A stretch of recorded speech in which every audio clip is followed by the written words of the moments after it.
Hey, Ed here from 10,000 Foot View, and I've got another Google Ads quick tip for you today. Just before I jump in, a reminder to please like our content and subscribe to the channel. We post about Google Ads once at least every week. Okay, so today I'm going to look at one of the new tools that Google is providing in their Merchant Center Next product. Most advertisers by now have been given the opportunity to switch over to Merchant Center Next.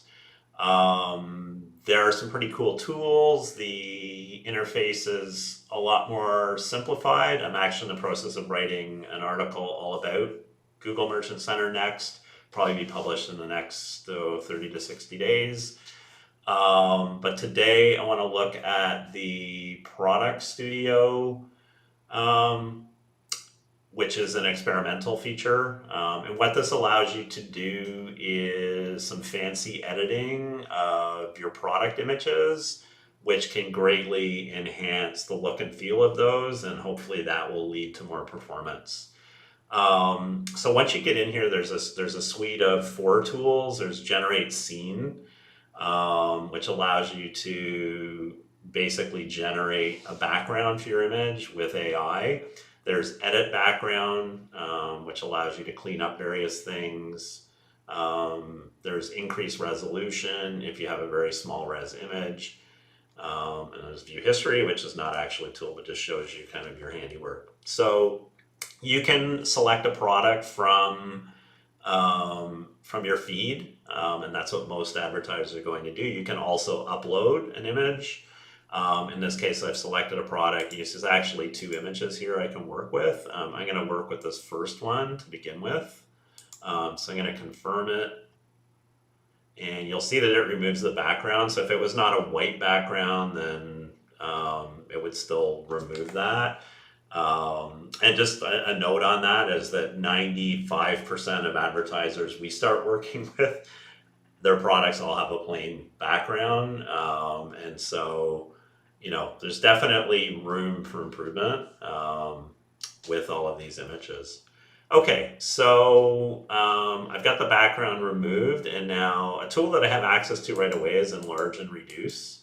And if you're not going to use a background, I'd say it's more important to fill up as much of the white space as you can with the product image.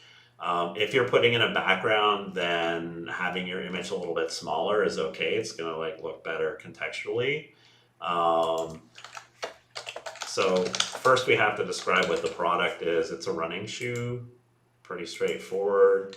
And we're going to put this on sitting on a wet road with a desert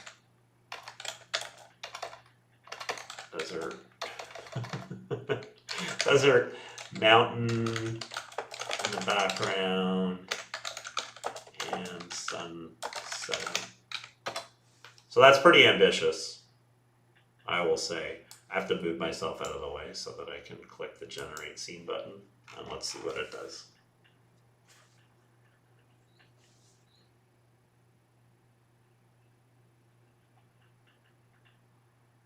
And as I think about this scene, it might be better with the other image where the shoe was flat straight across. But that's kind of part of this whole process, right? So I kind of like the first one. We'll give it a thumbs up. I guess that feeds back to the AI. And then we could add this to the Merchant Center, which I'm not going to do because I haven't discussed this with this particular client. But it was kind of interesting, right? And so you can describe any scene you want. Google is still limited in a lot of ways. Like you can't use brands or trademarks in any of the scene description. I don't think you can put it in the product either. And so that's a big restriction. And then you can't use people or faces in any of your image generation right now. Hopefully that will change in the future. But for a lot of products, you don't need to have human figures, so it's not a big deal.